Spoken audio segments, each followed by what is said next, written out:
So I'm going to get started Cheers. because we have a Perfect time. full schedule today and it's all Janie, just- wonderful.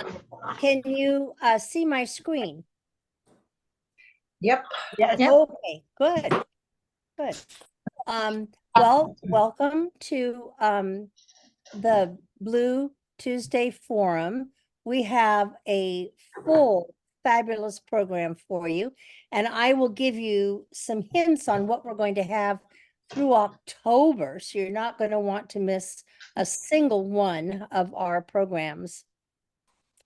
We respectfully acknowledge that statewide we are on the ancestral homelands of the indigenous nations that have inhabited these lands since time immemorial, including the Akshin, Akamelo Odom, Apache, Colorado River, Fort Mojave, Gila River, Havasupai, Hopi, Wallapai, Navajo, Paiute, Pima, Pipash, Wachan, Yaqui, and Yavapai peoples.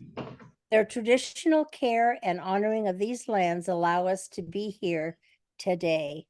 And today we are delighted to have three incredible speakers. Tamika Wooten is our candidate for Maricopa County Attorney. She's fabulous. Her background will just blow you away. Greg Freeman is our Maricopa County Assessor candidate. His background too will blow you away. You're going to be blown away lots today. And Hira Ismail is going to be our speaker on a group called 1 in 10, which is just amazing. And I just thank the gods daily that 1 in 10 exists in Maricopa County and that our LGBTQ youth and young adults have access to it. I'm going to give you a clue. In June, we're going to have Jonathan Hill. He's a NASA rocket scientist who is running for the Arizona Corporation Commission. Daniel Valenzuela, who is running for Maricopa County Board of Supervisors. Andrew Horn is one of the candidates for CD1 Congress, as is Kurt Cromer, a candidate for CD1 Congress. And then in July, Jessica Calarco is the author of How Women Became America's Social Safety Net. Barbara Atwood is a professor at the U of A, and she is going to talk about her area of expertise, which is Arizona's abortion laws. And Christine Marsh, running for state senate from LD4. In August, bring your watermelon, we'll all share. Greg Stanton will be addressing us, and we have no idea what will be happening in Congress in August, but I'm sure it'll be mind-blowing. Penny Sheeran, who is a wonderful participant in Blue Tuesday, will be speaking as a director of the League of Women Voters. And Jen Marson is the executive director of the Arizona Association of Counties, and she's going to talk about poll working. September, we have Mary Beth O'Connor, who is the author of a book called Junkie to Judge. She was a meth junkie. She quit, and she is now a court judge. CJ Pasco is the author of a bullying book called Nice is Not Enough.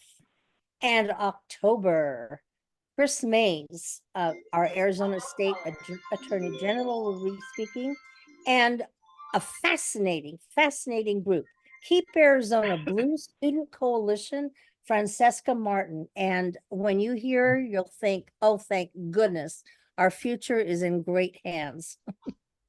Let me tell you a little bit about what's going on in the state legislature. Of course, it's not good news, but here we go.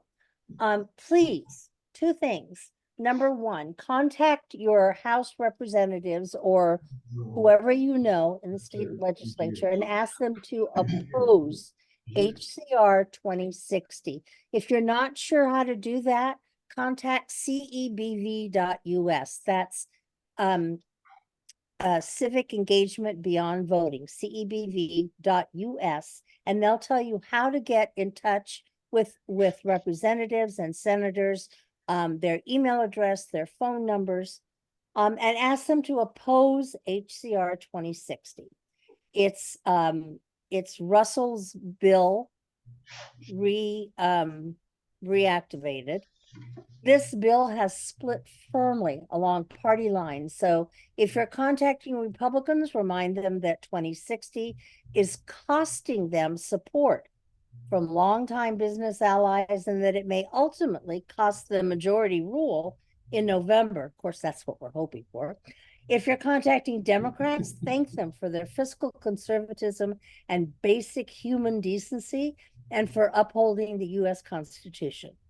GOP Republicans are pushing this useless 2060 border bill as if it will reduce illegal immigration, and that's ridiculous. Every law enforcement agency, everyone is against it. Department of Corrections is against it. The sheriffs are against it. The business community is against it because they all see it for what it is, a political ploy that does nothing to solve the border issue or reduce illegal immigration. What it will do is cost hundreds of millions of dollars, embarrass Arizona, cost us future business and tourist dollars, and do nothing to reduce illegal immigration. So please take action on HCR 2060. Contact anybody you can. If you want to know whom to contact, cebv.us. The second is something that we fight all the time, and that is draining of public funds to vouchers. And the research that they're doing on these new vouchers so far is that all of the vouchers are being given to people who were already attending private and religious schools. We have people in New Mexico who are taking advantage of these vouchers. That is public money that should be going to schools in Arizona. Contact Governor Hobbs and your own lawmakers and ask them to fight for a state budget that does something about our out of control ESE voucher program this year.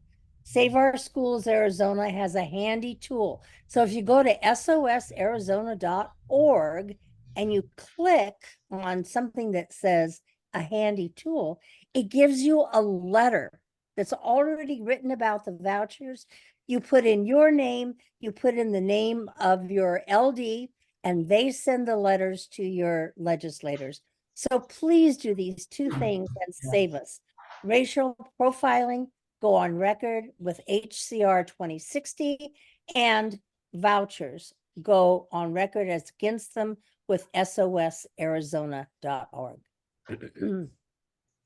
Again, if you want to know about anything that's happening in the legislature, all the bad news, because there's no good news, please go to cebv.us and you'll find out. There's a newsletter that goes out every week. It takes up 3 to 4 hours of my Sunday every week because I respond to every single thing that's on there. Your voice, don't let it be silent. If you don't want your tax dollars going for vouchers in New Mexico, say something. If you don't want your tax dollars going for racial profiling that the law enforcement agencies do not want to do and will have to hire extra people just for that, please make your voice known. Again, SOS is your best source for finding out what's going on with schools and public schools in particular. So, let's see. It's also a great time to contact your legislative district. You can go on the Secretary of State's website, Adrian Fontes, and find out where your LD is, where your congressional district is. You can just Google Maricopa County Democratic Party or Google Arizona Democratic Party, and that will get you right in to where you need to be an activist. And now we have notes from our lovely chair, Linda Ambrose. Thank you, Janie. I'm lavender today there, apparently. However, I am costumed here today. I am wearing my American flag for a reason. You will find out as I talk today, but I usually wear this Memorial Day and July 4th, and today is the day after Memorial Day.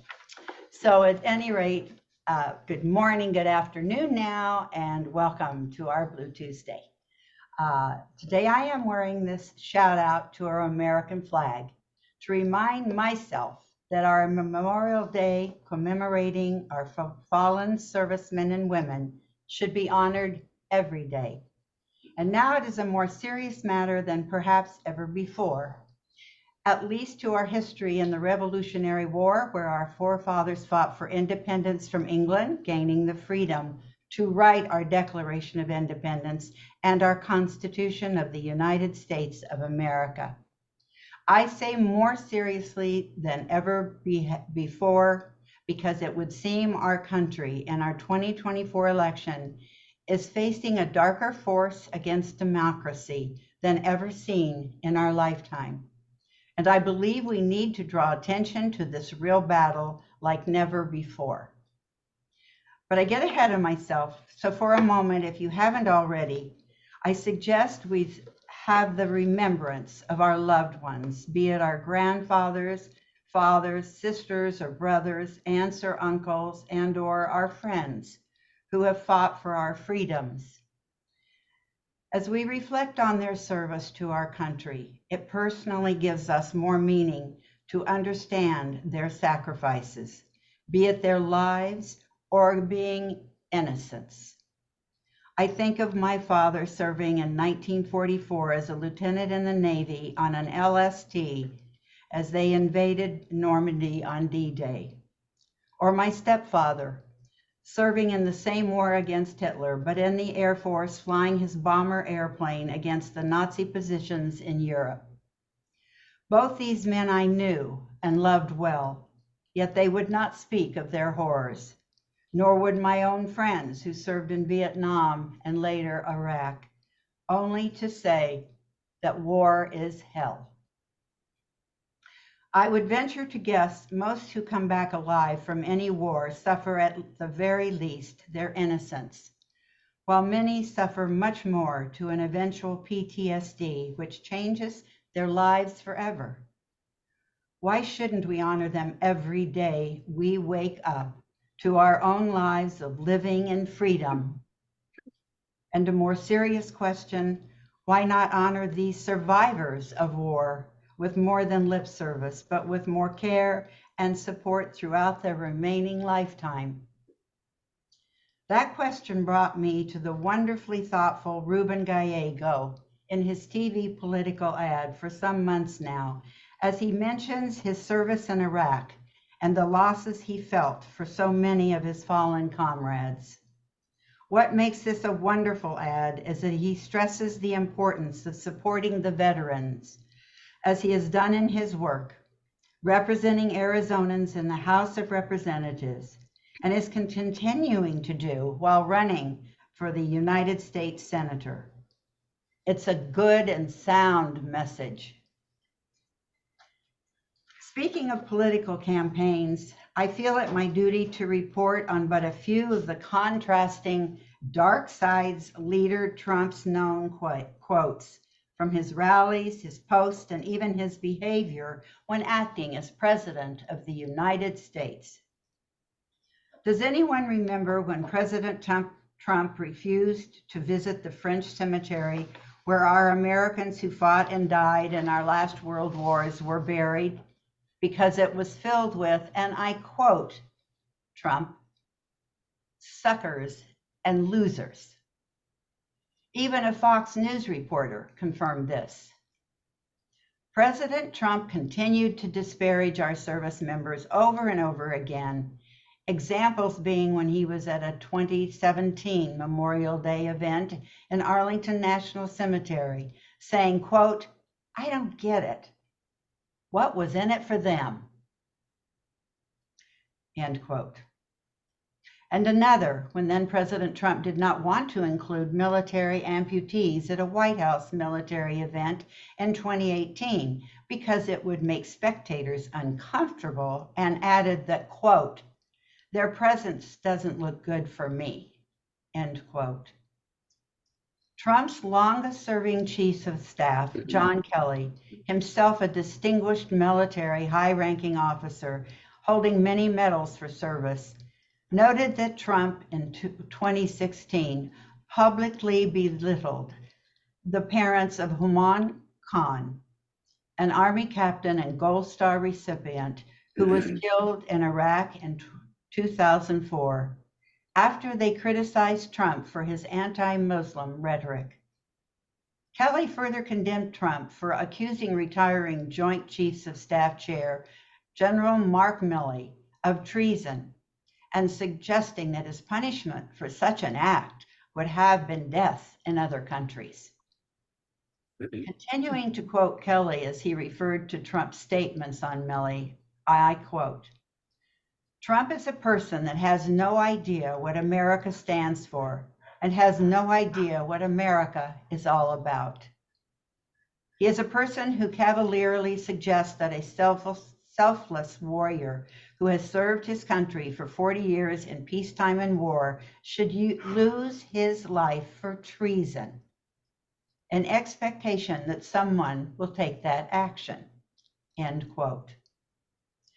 Lastly, John Kelly said about Trump, quote, "He is a person who admires autocrats and murderous dictators." Continuing, "A person that is nothing but contempt for our democratic institutions, our Constitution, and the rule of law. There is nothing more that can be said. God help us," end quote from John Kelly. We know Trump has echoed the language of dictators and fascists throughout his 2024 campaign, perhaps the greatest example of a post made by his staff that referred to, again I quote, "the creation of a unified Reich," a term associated with Nazi Germany, if he is elected in November. Let me conclude with the contrasting statements made on Memorial Day yesterday by the two candidates vying to be the next president of the United States in 2024's election. First, quoting Donald Trump's post yesterday, Memorial Day.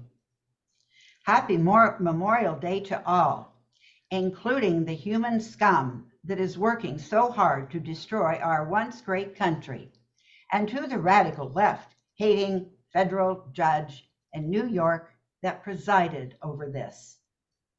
I end that quote. But then Trump added a whole nother paragraph detailing all the injustices he has endured, including the E. Jean Carroll trials. That was his Memorial Day post. And now the contrast with President Biden honoring our fallen troops on Memorial Day at the Arlington Center Cemetery. And I quote, "I thank all our men and women who sacrificed their lives for the ideals of our nation, the United States of America."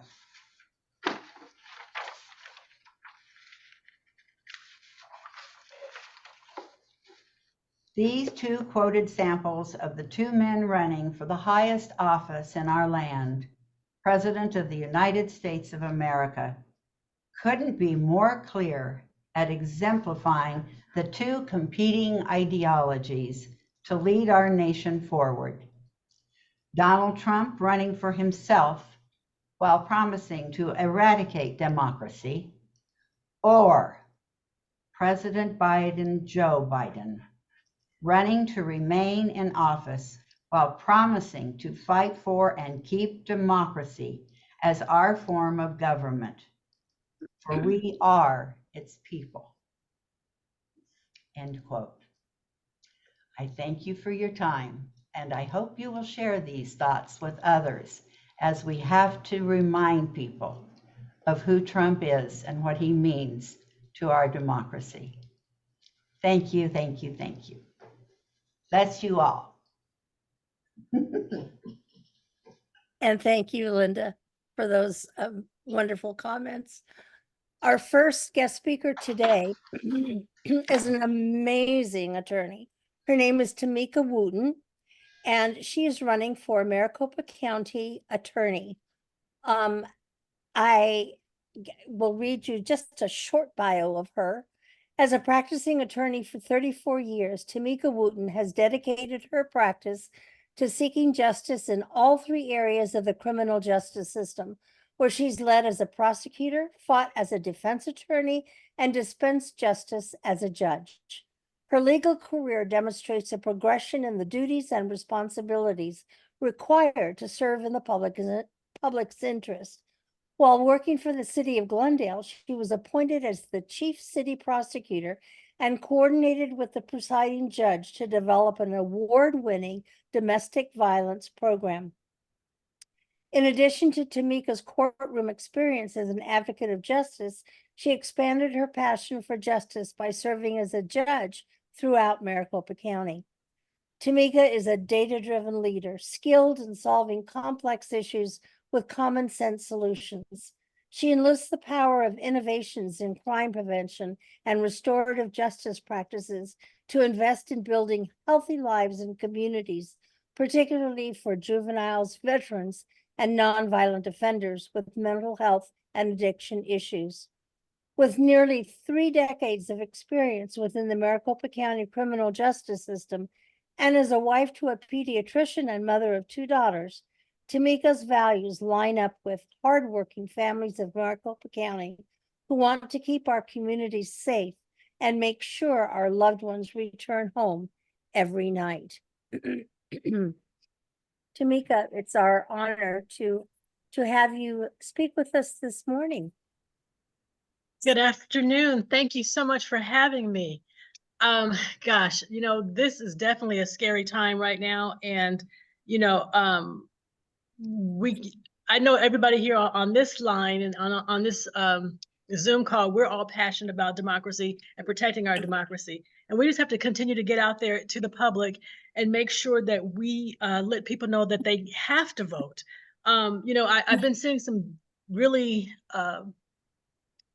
troubling things on social media, where students are turning their back on Joe Biden, and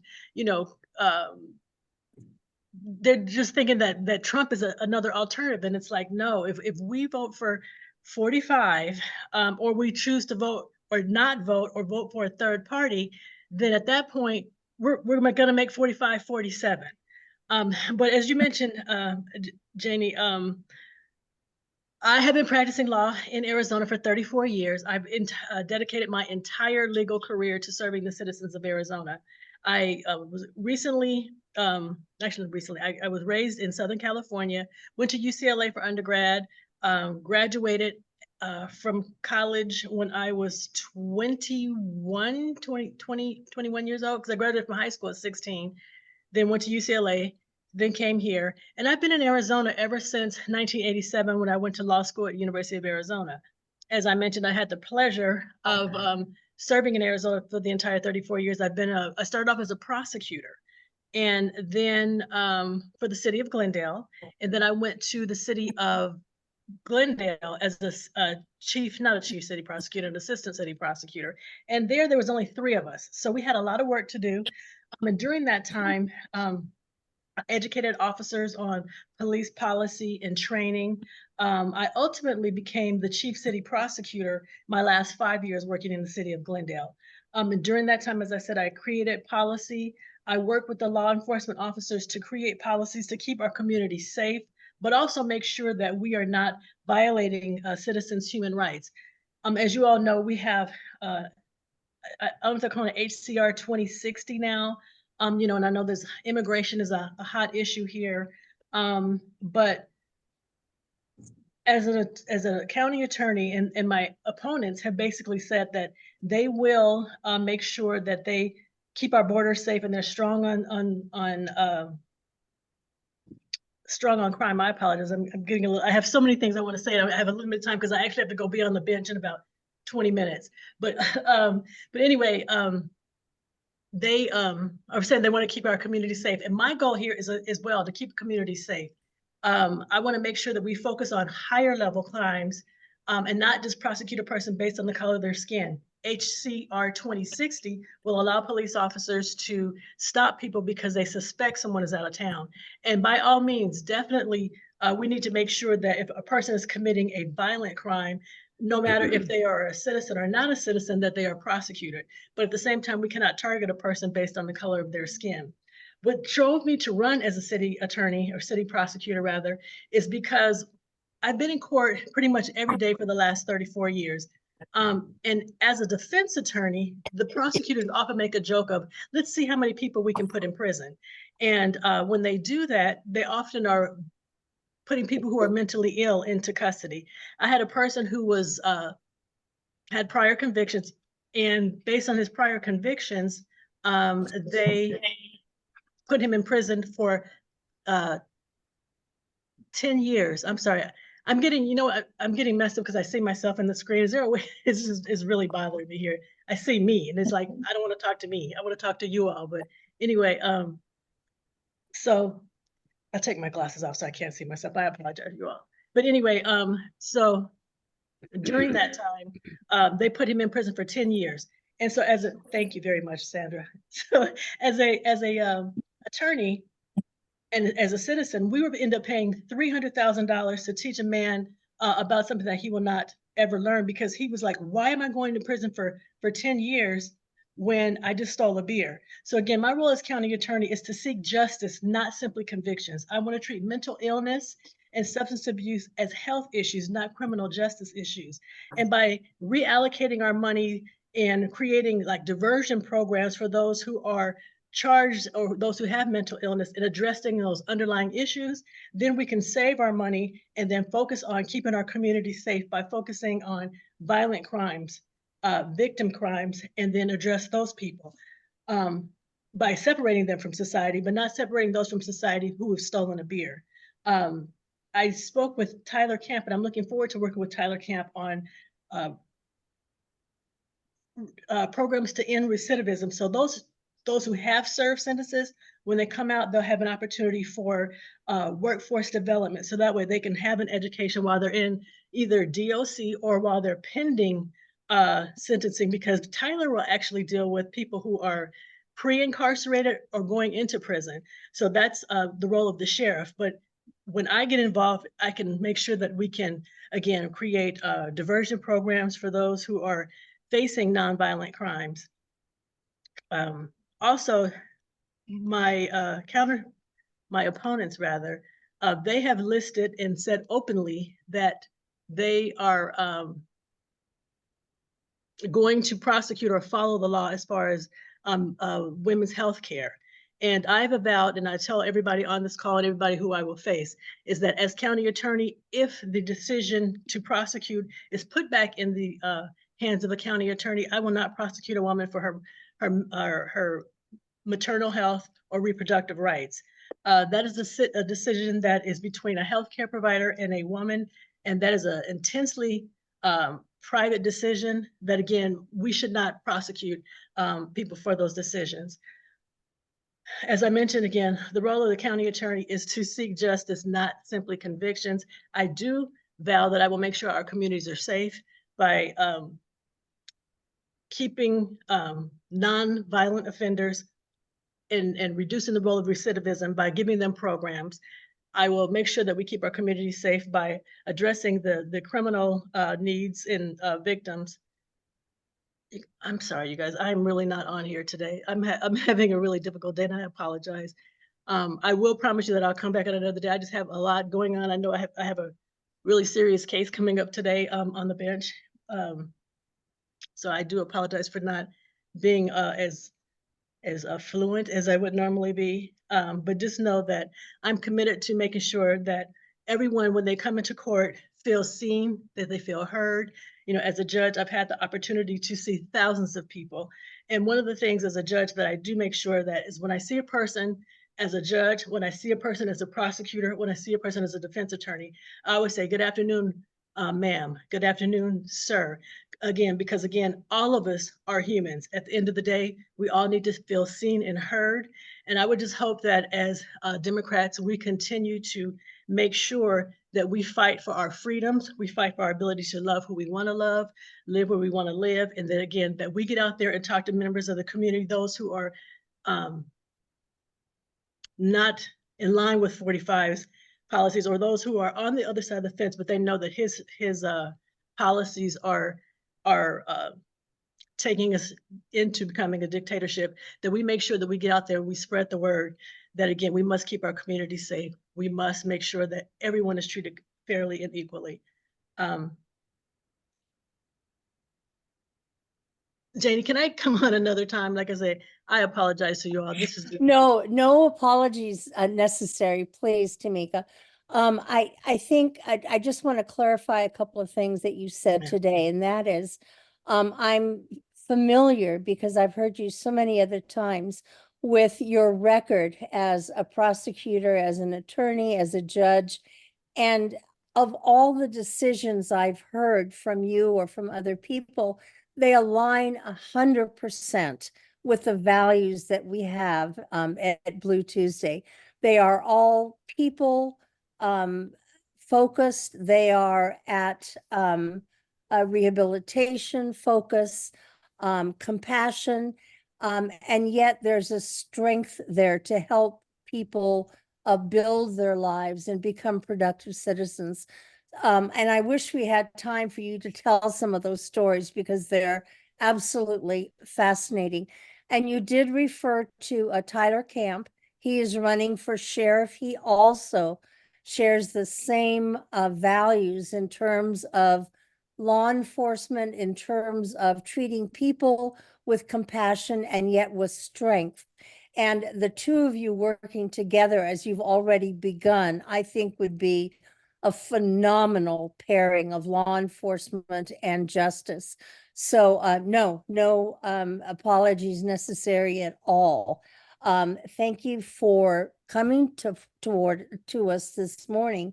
And Susie's already put your website in the chat room so people can contact you, contribute to you, find out more about you at that website. I just want to read a little snippet that I got from your website, and that is that you are that you have that you want to reduce prison population, save millions in taxpayer dollars. Of course, the private prisons are owned and regulated by members of the state legislatures. So that is something that we as citizens can help change. And that you want to give hurting Maricopa County communities a chance to heal.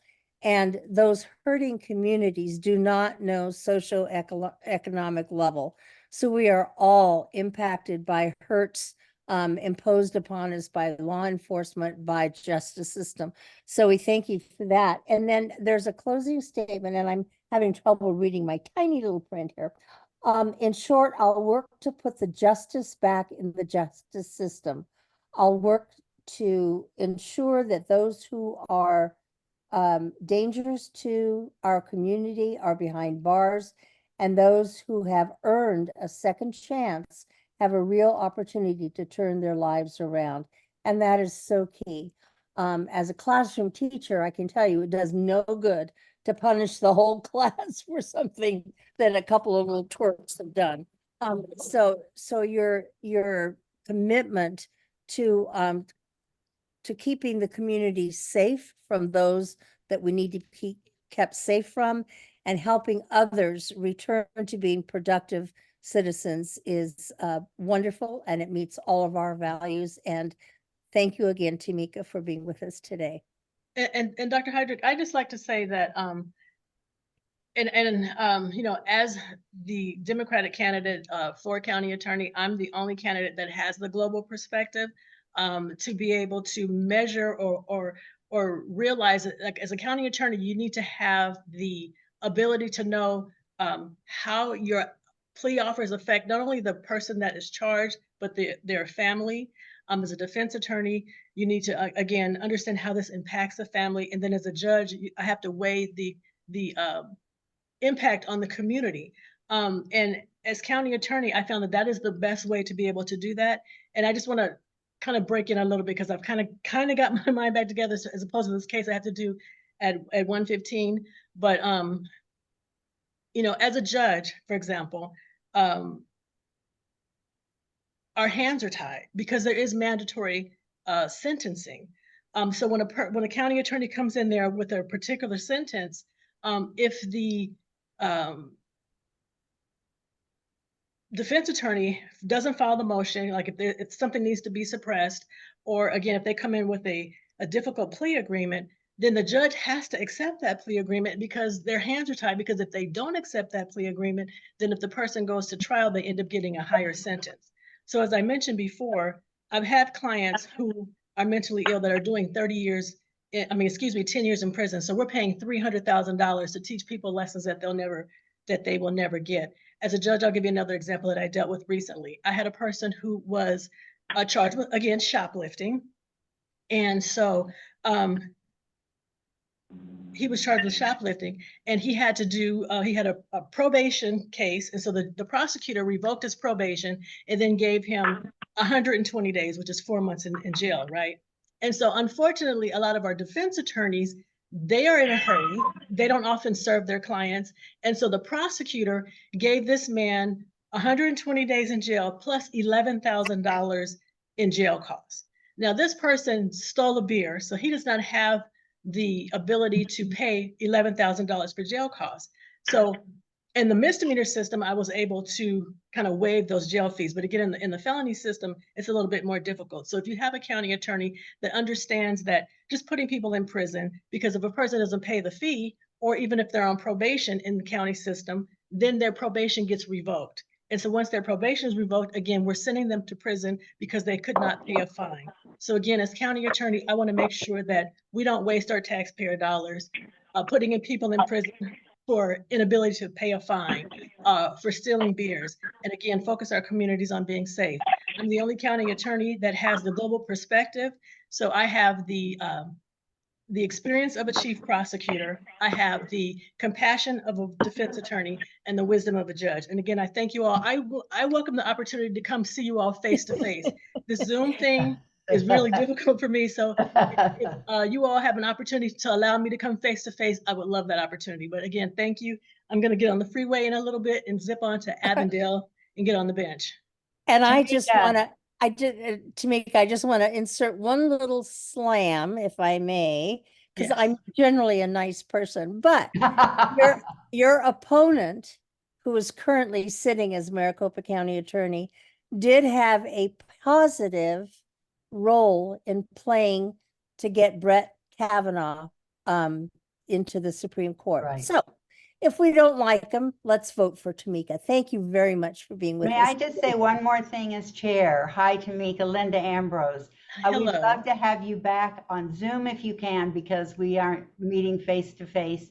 Okay. But I just also want to say women hopefully are going to be heavily reminded before the election that you will not reinstate this 1854 law that Rachel Mitchell has made very clear she will protect, and she will not care about women's rights and abortion rights. So you are very important to many of us, and men as well.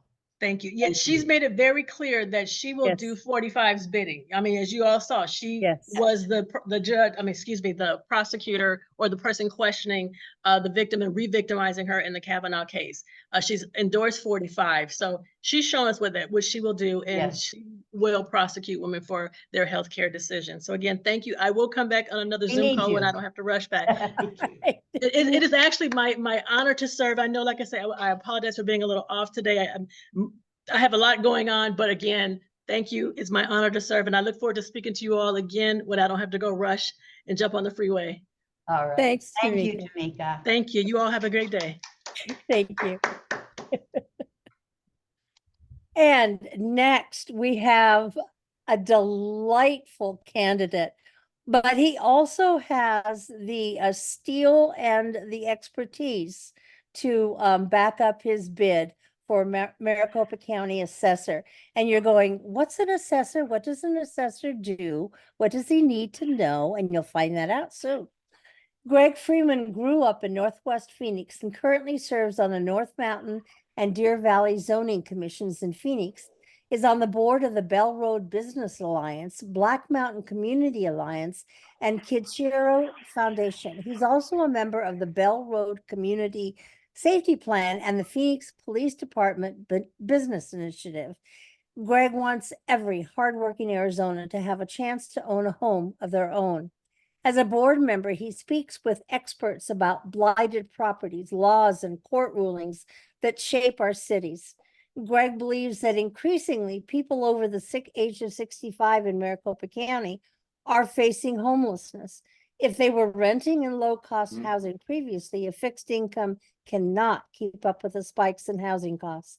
If they're homeowners, even if their mortgage is paid off, their property taxes are increasing dramatically while their income is not. I'm in that category.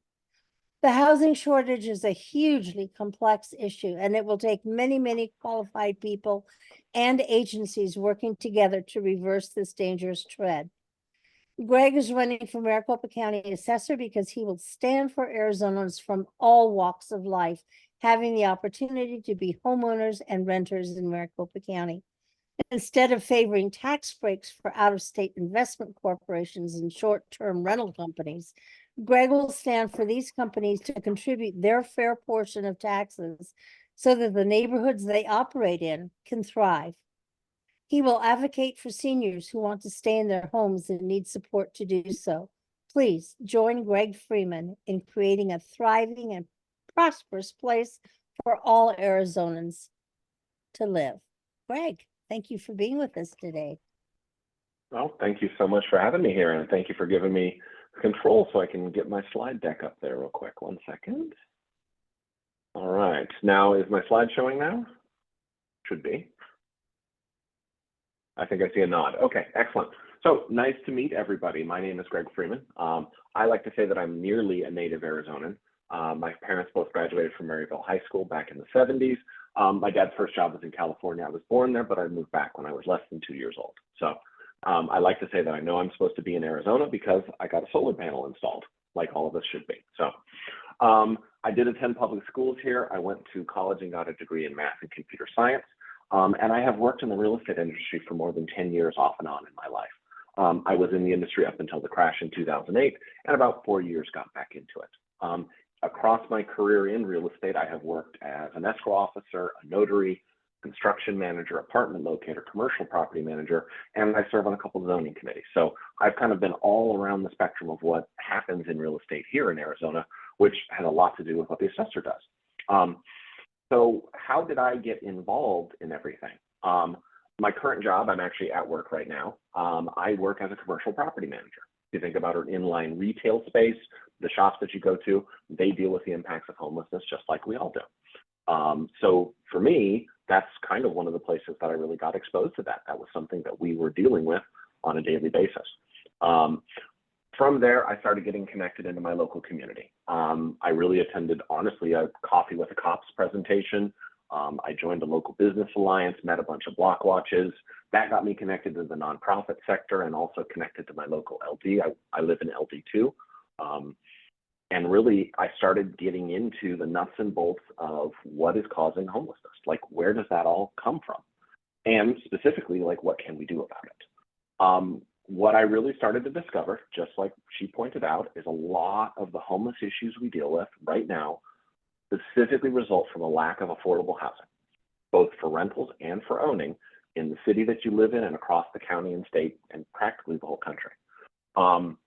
Really, homelessness, the impacts of that, the way that that affects real estate is what got me involved in this. So when I was approached by the county about running for this office, that to me was the thing that I knew I wanted to talk about. So many people moved here for the opportunity to own a home, to get a plot of land of their own. I mean, it's practically the American dream. And unfortunately, that dream is harder and harder to get to and harder to stay in once you do get there. Putting it a little crassly, as a New York politician once said, part of the issue is the rent is just too damn high. That's what we're struggling with here in the state. So how does the assessor deal with that? What is the assessor? That might be a better place to start on all of my conversations. I do have to talk about the county assessor and what it is. So the county assessor specifically deals with property taxes. So as an example, the picture you see there is the condo complex that I live in. The assessor receives taxes and laws from the state house and from the board of supervisors. So a lot of those rules and laws are set there, and the job of the assessor is then to apply them to then assess a property to see what its value is. So as an example, for the place that I live, the assessment might look like this, saying what the size of the lot is, saying what school districts it's located next to, what type of neighborhood it is, if it's in a subdivision. So there's all sorts of physical information about a property.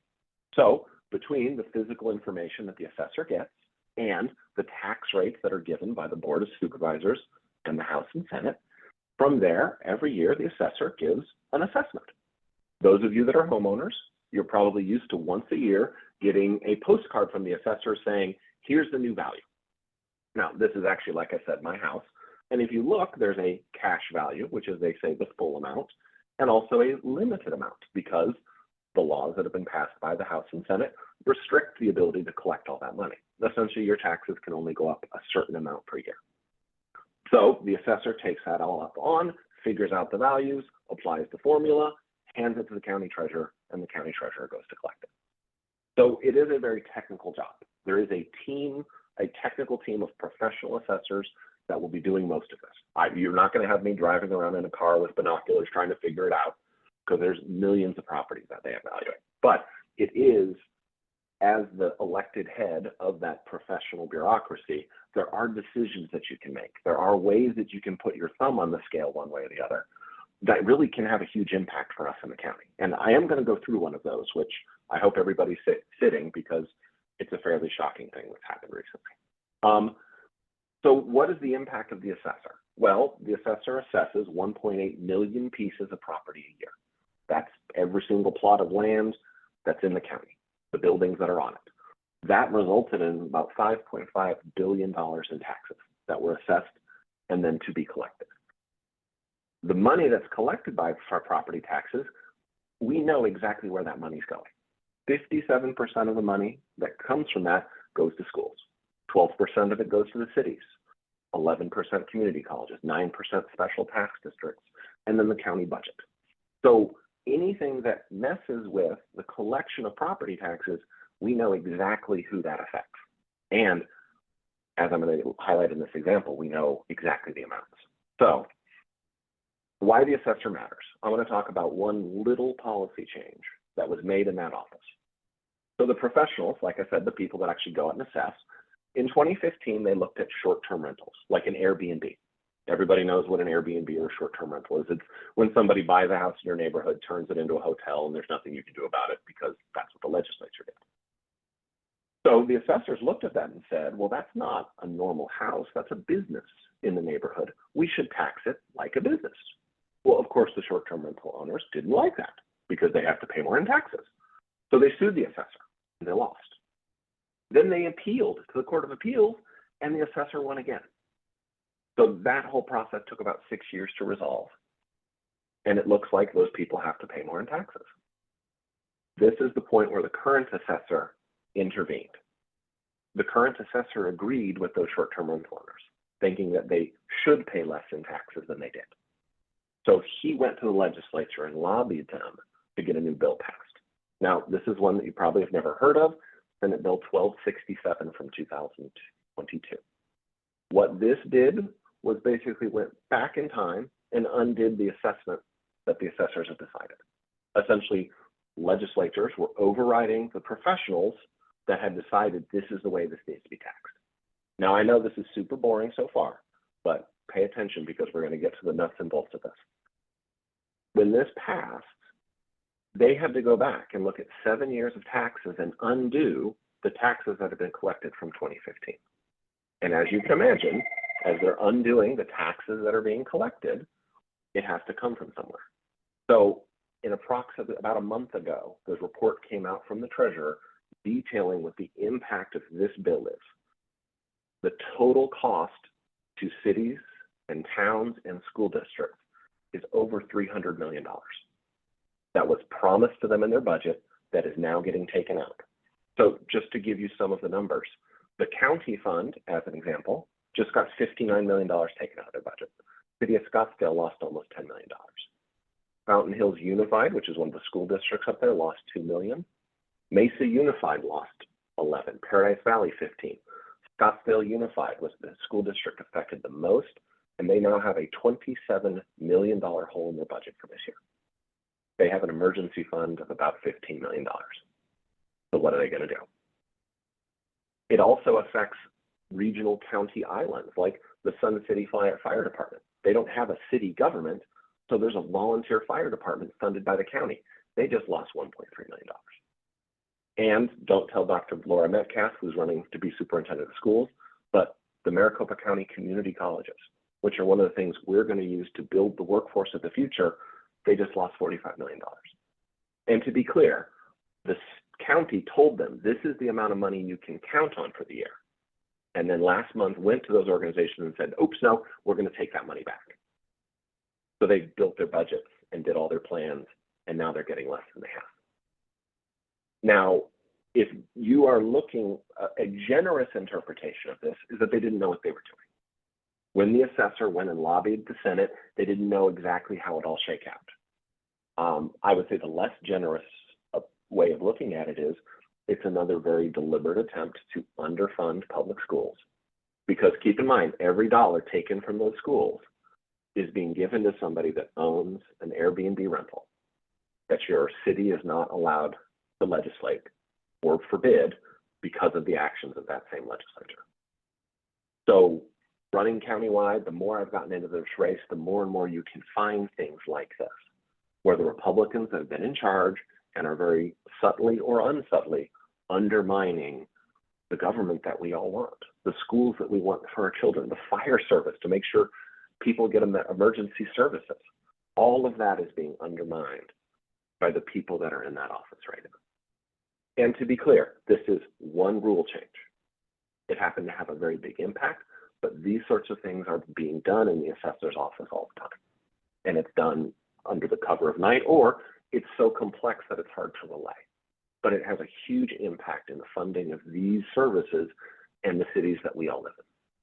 So to me, I originally got into this because housing affordability is what matters to me. And what I actually have come to discover is there's such a cobweb of laws that support special interests that is not there working for everybody that lives here, but rather for the people that pay the people in charge to do what they want them to do. And the cost of that is borne by the average people in this city, in this county. To me, we have to flip the legislature. We have to get people in charge that will undo some of these laws. But at the same time, you need a county that's working for you too. You need a board of supervisors that's going to actually take care of people. And you need people in these specialized offices. I would love to be the county assessor. Tamika Wooten absolutely should be your county attorney because there's such a day-to-day impact that it's technical. It can be very buried, but it has a huge impact for people. I'm so honored to have been invited to run for this. I love what this is up to. And it's my sincere hope that I bring at least some knowledge about what the office is and why it's so important to the democratic values we have. Thank you. Well, Greg, Greg. this is Janie. I, for one, don't have any socks. You just knocked them off with that information about, I mean, who knew that behind the scenes lobbying of our current county assessor would cost school districts, public school districts, millions of dollars that they had already been told to plan for. Ellen put in the chat, we need to change the legislature. Yeah, we also need to change the county assessor. So thank you for giving that horrible information to us. If any of you want to see how particular parts of the city are affected, this is the Maricopa County Treasurer's website. This one right here, this Costamare versus Maricopa County. You click on that link. The second one right here, estimated financial impact.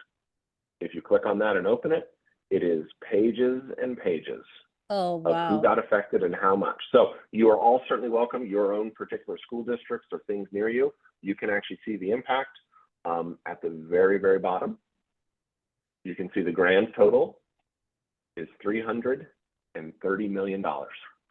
This one mistake cost us more than everything Joe Arpaio did.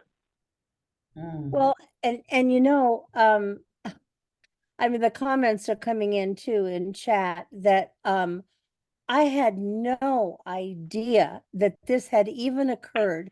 But anybody out there who's on our Zoom today, if you know anyone connected with those school districts, then you know that they are not working, Mesa, Scottsdale, they are not working with extra money for teachers, for lower classroom sizes, for curriculum, for materials.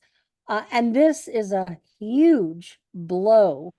I mean, in an era of technology, sometimes these kids go to school and have the only current technology that is available to them. And when that cannot be current, when that cannot help them be learners, it's a huge blow to their future as learners and gatherers of knowledge. Well, we certainly need to have you as our county assessor, Greg. I mean, I liked you a lot before, but I'm telling you, this was it. This was it. Well, thank you. Thank you. I appreciate Oh my that. goodness. We do have maybe time for one or two questions. If anyone wants to put it in chat or just say you have a question instead of typing Janie, it out. if I may ask a question, Linda Ambrose here. Hi, Greg. Thank you. Fascinating, fascinating. And I have to say, as a short-term renter on our own property, we were told by the city of Scottsdale, we can't do it because we live on the property, which go figure, how does that work? But we pay taxes and we're happy to. I don't understand, how are they gonna get that 300 million to short-term renters? They're not gonna be able to do that. Where does all that money really go back now? So to be clear, that money is being refunded to the property owners. So Really? the person that owned that short-term rental, they allegedly, what this is, they paid too much in taxes for 7 years. So the county owes them a refund. So they literally took it from schools, from fire departments to give to the people that were running the property that way. What if we don't want it? I don't understand. Wow. You get a vote in November about how it goes. Well, thank you for the information. That's very, very sad. Thank you. And that vote has to go to you, Greg, truly.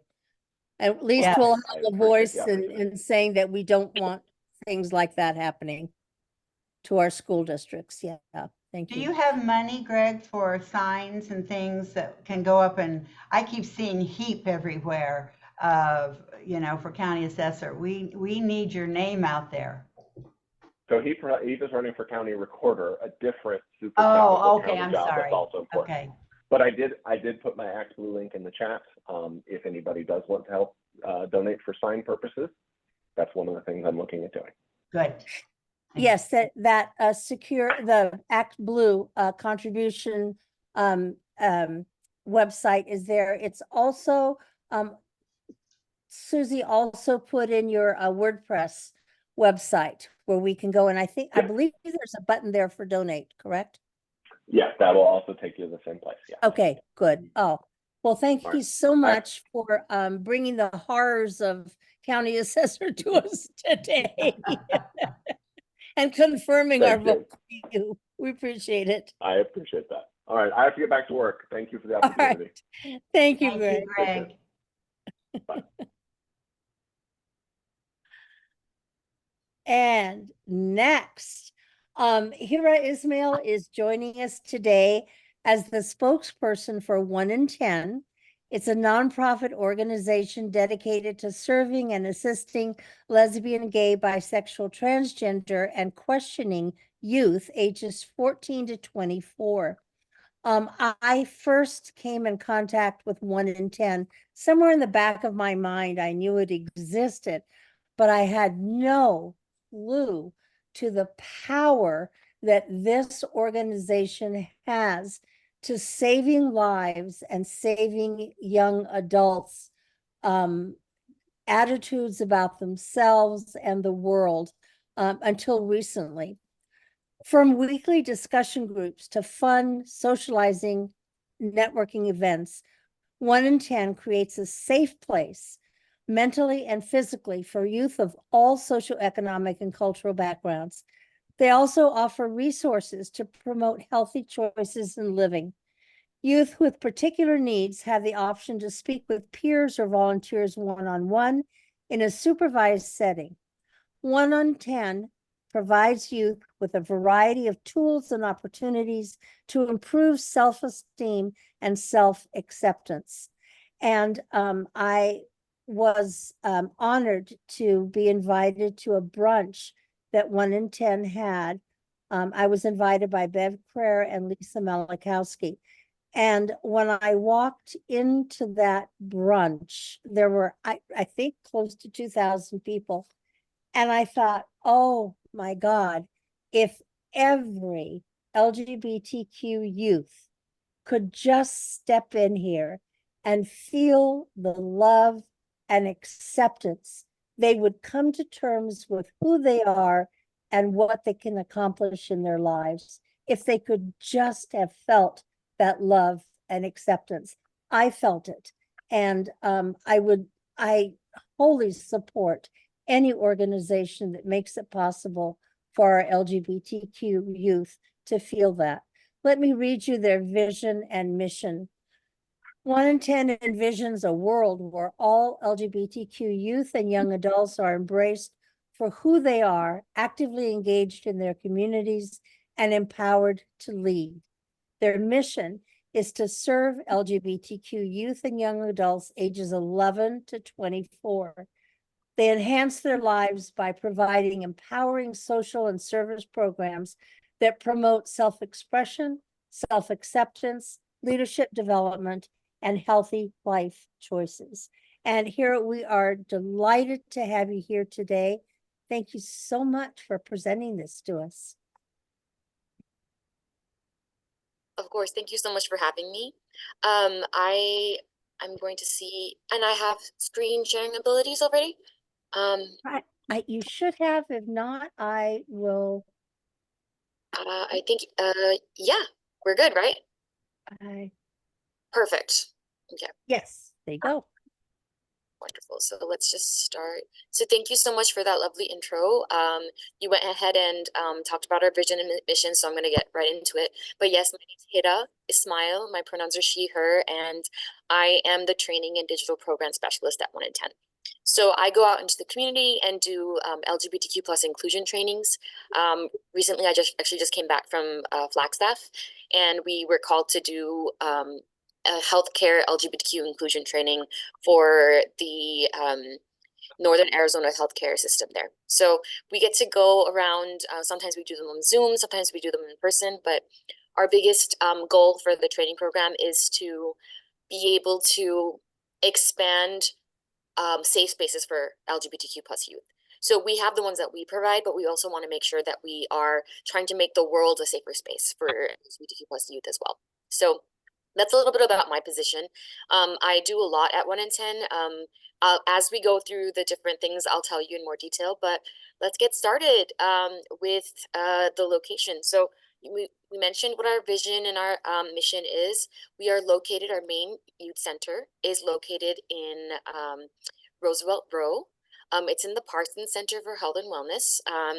If you're familiar with GLSEN, which is another org that works with LGBTQ plus students specifically, they're also housed there. The Southwest Center for Healthcare is also housed there. So there's a lot of really LGBTQ plus affirming folks in that center. So it's nice to have offices next to each other so we can collaborate. We recently opened another office across the street, and that's for the staff.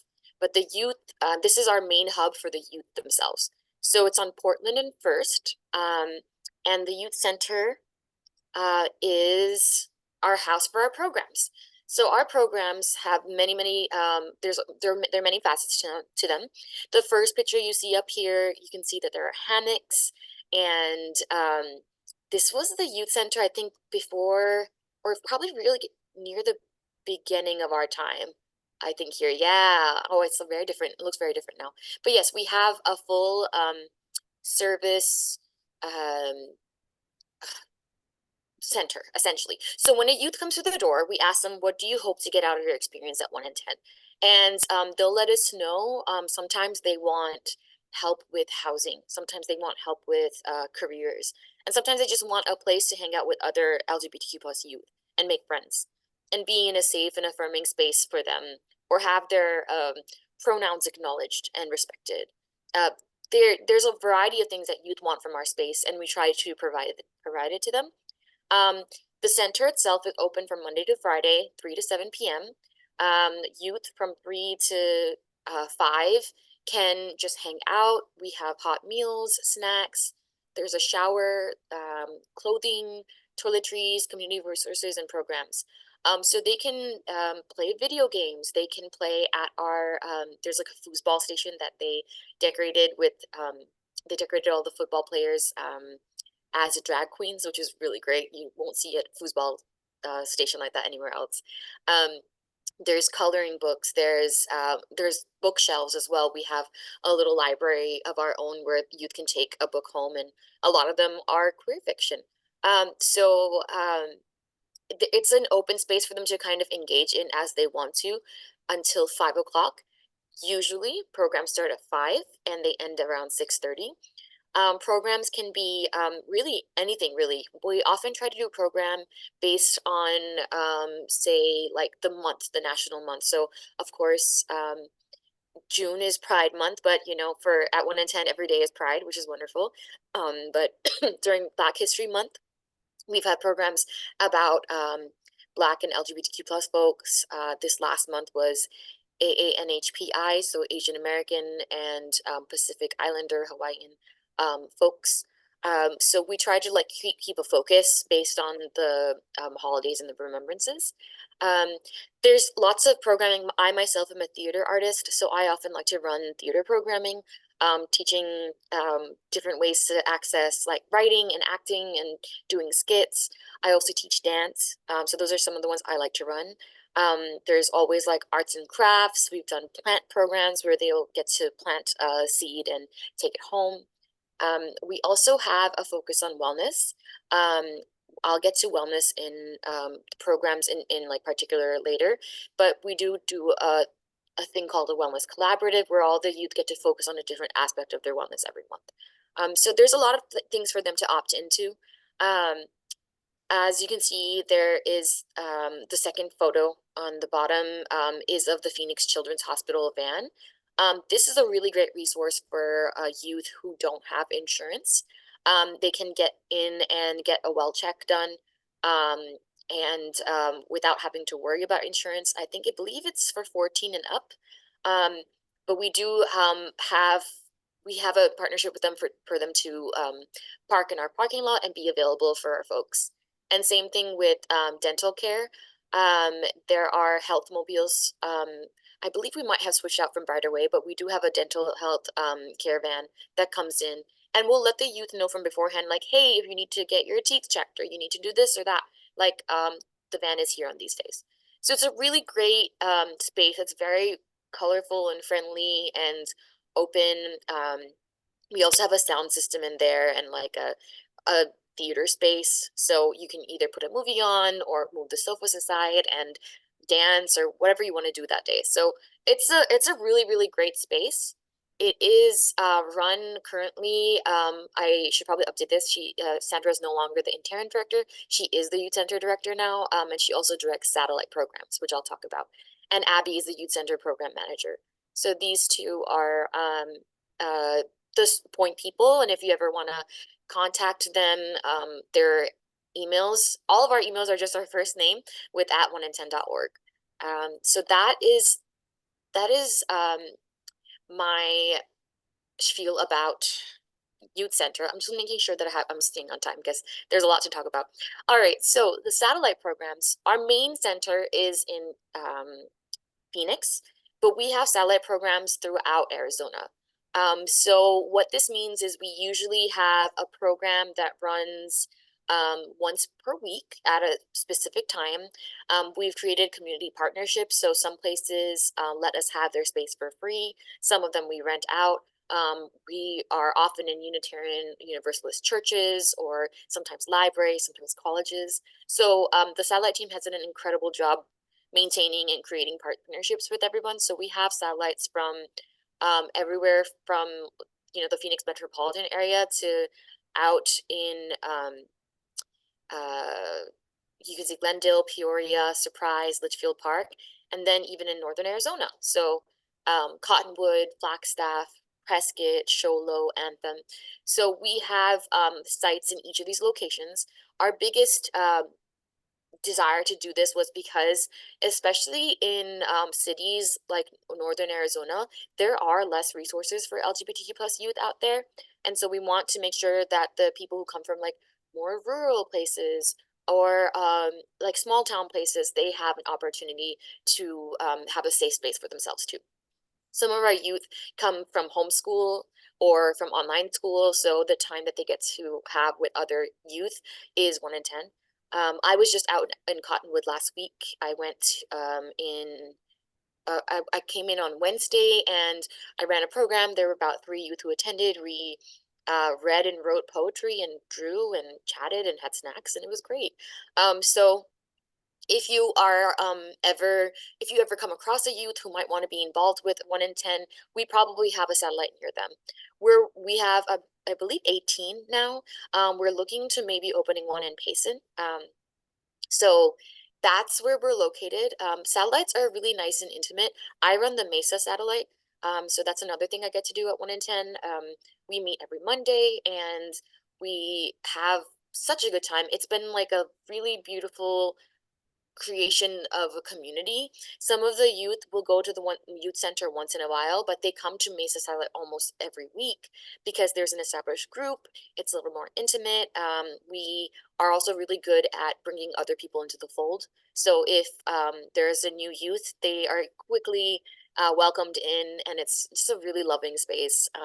Some of the programs we did last week or last month, we did a potted plant program, and they were really excited because they got to garden. We also went to, we call it coffee time, and we visit a different coffee shop in the area once a month. So we had a coffee chat in the evening. We also had karaoke night. So those are just some examples of the sort of programs we run. If you ever want more information about the programs, they are online, 1in10.org. However, we don't post the exact addresses for safety reasons. So usually the youth has to sign up to our remind texts to get the exact address. But yes, this was also previously run by Sandra. She's the satellite program director, and Elliot is now the satellite program manager. So we still got to I will work on updating that. We have a giant outreach PowerPoint for everybody, and sometimes it gets a little bit outdated, but Sandra is still on the directing team. Elliot is amazing. They have done a really incredible job of making sure that the satellites are up and running, and it's probably my favorite part of working at 1 in 10. So those are our satellite programs. And then let's talk about like the specifics of the kinds of programs. So I mentioned that we have a wellness-based program. This there any program, any youth can take a wellness program. Like they don't have to be part of the wellness collaborative, but we do encourage them to become part of the collaborative, because if they do a certain number of programs, they get eligible for raffles and prizes. Today, actually, we're having a wellness collaborative meeting. We meet once a month, sometimes twice, depending on how much they want to meet. And we discuss, hey, how are you? what's your wellness journey like? What are some of the goals that you set? What do you want to do next? And what we do is we're really careful to look at wellness holistically, not just as physical wellness, but mental wellness, spiritual wellness, social wellness. We this June's June's theme for wellness is spirituality, so spiritual wellness. And we've also had occupational and educational wellness as well. So what we try to do is whichever theme we have, we try to focus some of our programming on that theme. However, we have general wellness programs that they can attend as well. Some of these include Sources of Strength programs, which is a program that our wellness specialist, Diana, has been certified in. And essentially, it's a suicide prevention program. It helps youth recognize strong tools in their life to be able to reach out to so they don't get to the point of crisis. So we have I think the biggest compliment we've gotten for the One in Town Wellness Collaborative, of which I am a co-head for, is that we make wellness fun. Like, you don't usually have people coming and be like, yay, we're gonna go and do a wellness class, but people do. And we have really fun snacks for them, and we do field trips. At the end of the entire collaborative, we took them all out to get boba tea and have a picnic in a park. And they've really loved that. So there's a lot of different ways that we've gotten to engage with the youth. I should mention that our youth are from 11 to 24. And so we have a wide range of youth. And so it's a lot of fun to see them interact with each other. So I mentioned Diana. This is Diana. She's our wellness program specialist, and she's been working here for almost 3 years. And she's taken wellness to the next level at 1 in 10. I think that she has made it into something that people actually look forward to working on. We get to share our experiences. We talk about, like, we wanted to like in the social wellness section, we like connect with an old friend. And so people are like, oh, I connected with so and so, and like I hung out with them. Or connect with a new friend, meet someone new, and so then they'll tell us what they did, and we all get to share our accomplishments and reflect together. So it's really lovely. And moving right along to camp, this is one of the coolest things that we get to do at 1 in 10. We are currently the largest LGBTQ plus youth camp in the United States. We accept youth from outside of Arizona for this too, but there's a lottery system and an application system. And so we're going to have our first camp in the summer in July, and we have a second one in September. So, and we also have, and that's a general camp for LGBTQ plus youth.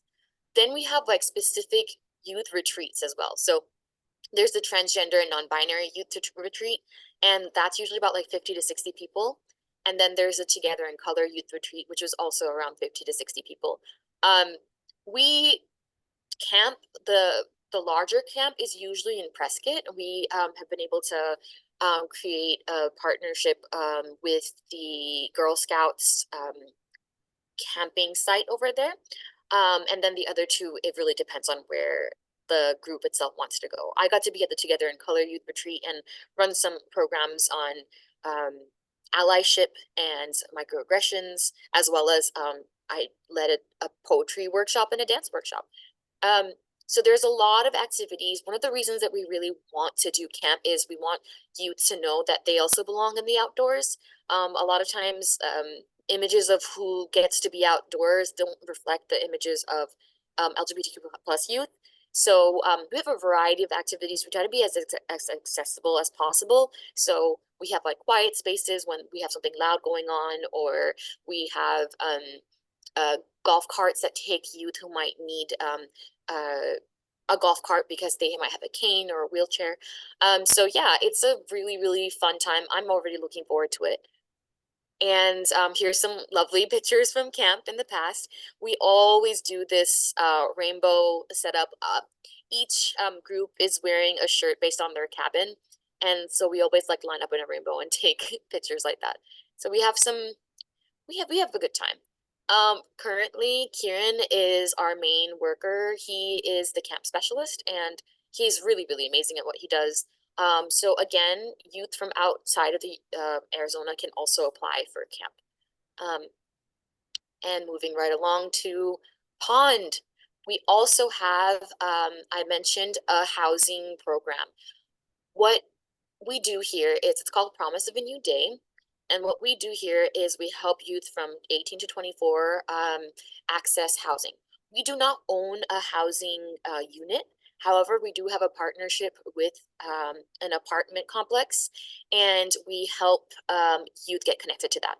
This last round, we had about 75 applications. We can only take 10 youth at a time because of like funds and like team restrictions. However, the other 65, we also make sure to reach out to them with other options. There, the YMCA does have a 350 program, 350 degrees program, where they house youth almost immediately for 90 days until they can find another space. So a lot of our youth who need that, that works as a buffer for them. However, if you do make it and it's on a, like I said, it's a lottery system, and they also kind of identify like who is like the highest needs for housing, they do get a program, and so they get to have wraparound services, they get case management support, referrals to like different workplaces, and they also have like they work as a cohort, so about like once a month they'll meet for these housing dinners where somebody will be running a workshop for them. So that might be like, oh, a local counselor who was talking about like free therapy, or in the past I've gone and run meditation with them, or I also brought in someone who helps with figuring out how to organize and structure your home, because for a lot of these youth it's the first time that they are running their own space. Youth, if you're not already aware, LGBTQ plus youth are probably at the one of the highest rates of vulnerability when it comes to being homeless, often because of lack of acceptance from their families, whether it's overt or subtle. It's still, it makes a huge impact. So we try to make sure that we are connecting them to resources to help them out. Our housing specialist, Sarah and Carrie and Rochelle as well. Our team is expanding. So now part of Pond is also a workforce program. We now call it Career Queer, and they help with youth doing resumes, interviews, figuring out how to like handle like workplace conflict, opening up a budget. We can't guarantee the youth a job at the end of the program, but we do give them a $100 gift card, and we do connect them to a lot of folks, take them to job fairs. And we also have a program where we're trying to make sure that the programs we're referring our youth to are LGBTQ plus affirming. So currently we're doing a workforce evaluation deal. So any programs that I or my manager train, so say if we've gone and trained Fresh Start Women's Foundation, I did that recently, they can then fill out our workplace evaluation and then be put on our list of places that youth go to apply. So we want to make sure that we're not referring our youth to places that would not be safe for them. So we try to connect and collaborate across departments as well to make that process smoother. And Carrie is the pond manager of the whole program. Going into some of the identity groups, our two major identity groups are transgender non-conforming group, and Together in Color, which is for BIPOC or Black, Indigenous people of color who are also LGBTQ+. The transgender non-conforming group right now, ignore all of these dates, none of them are right. But we do have the calendar updated. The June calendar will be coming out soon, but that will show you what days that youth can gather for those. The zone we're working on this. This is specifically for HIV and AIDS prevention. So we're building this program back up right now. But it is for young men of color. They also just say like guys of color. specifically because men of color are very highly susceptible to HIV and AIDS in the communities because there's a lack of education and about HIV. So that's what we try to provide. And then there's the BIPOC youth program. We've done everything from like history trivia to let's do a music appreciation night of only BIPOC LGBTQ artists and stuff like that. So and we've had really great discussions that might be harder to have otherwise. So like how do we handle microaggressions? How do we show up as allies for each other? How do we stand up for ourselves? How do we advocate for ourselves in our workplaces, in our schools? Because as people of color, we really need to know how to do that because it's hard out there sometimes.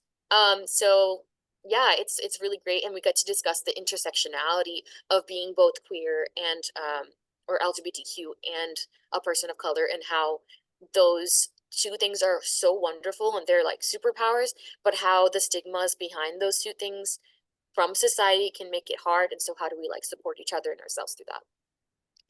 And that is run by Dee. Dee is very passionate and really, really loves what they do.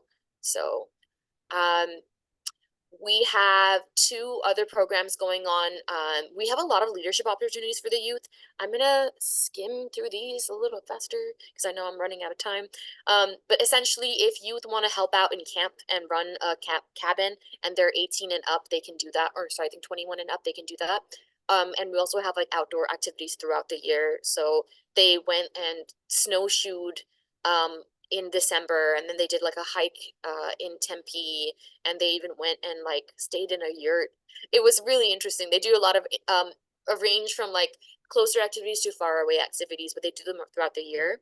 And so we give you the chance to do that as well. And the Youth Advisory Council is super awesome.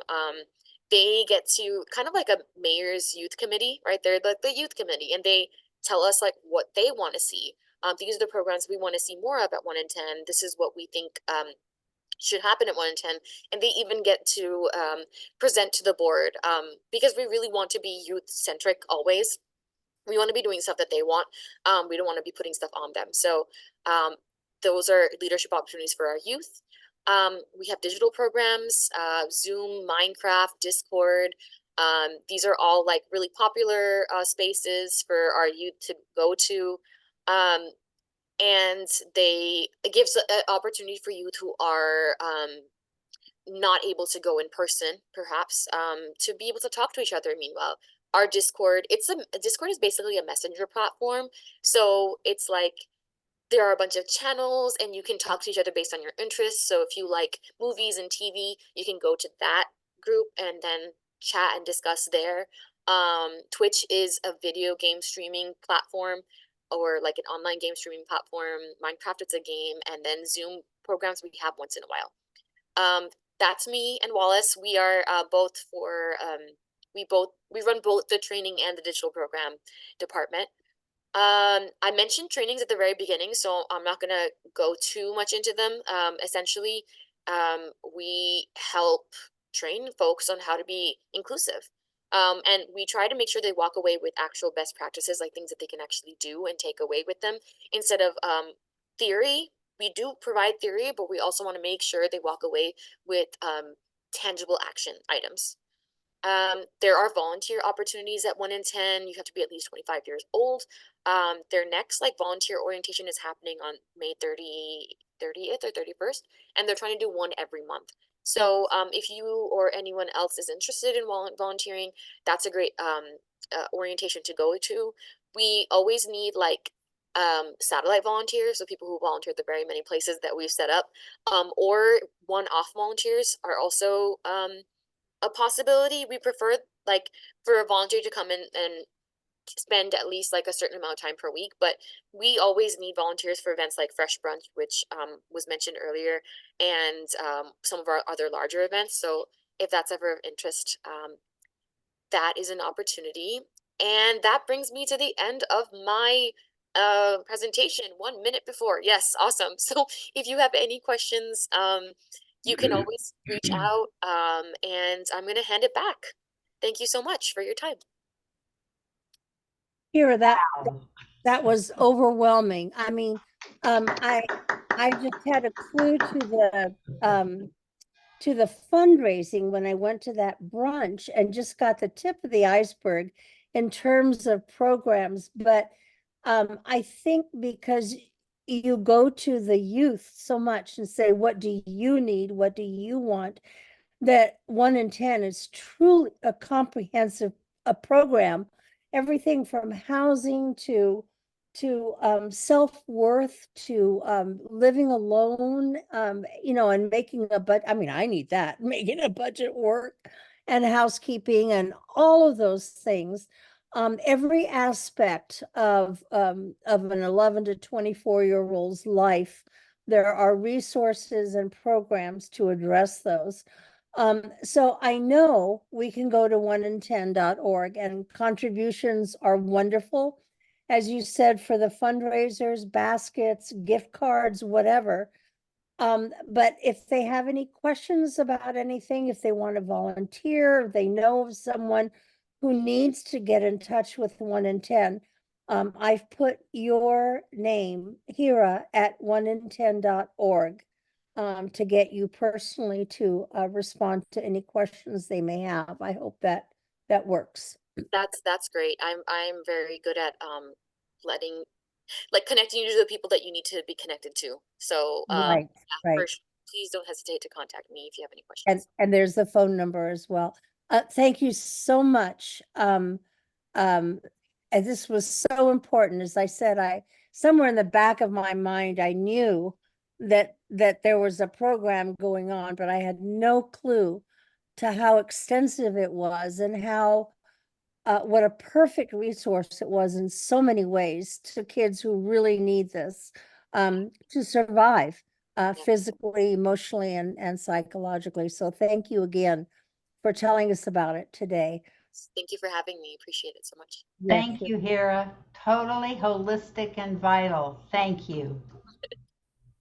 And before we close off, just a reminder, June 25th, we'll have Jonathan Hill, a NASA rocket scientist who's running for Arizona Corporation Commission, Daniel Valenzuela running for Maricopa County Board of Supervisors, and 2 of the CD1 candidates, Andrew Horn and Kurt Cromer. And then in July, Jessica Calarco, the author of How Women Became America's Social Safety Net, Barbara Atwood, professor at U of A on Arizona's abortion laws, and Christine Marsh, probably one of the finest public school advocates, teacher of the year, running for state senate in LD4. So she can give us some more bad news about the legislature. And in August, Greg Stanton, League of Women Voters with Penny Sharon, and the executive director of the Arizona Association of Counties, talking about poll working, Jen Marson. And in September, Mary Beth O'Connor, author of the book Junkie to Judge, if you want to get that book ahead of time, and C.G. Pasco, author of Nice is Not Enough. Those 2 books are fascinating. October, Chris Mays, our Arizona State Attorney General, who also will not prosecute with the 1864 law, abortion law. And Francesca Martin, she is going to be one of your most remarkable speakers from Keep Arizona Blue, the student coalition. So we invite you to join us then. And have a wonderful month of May and June, and we will see you in June. Goodbye, everyone.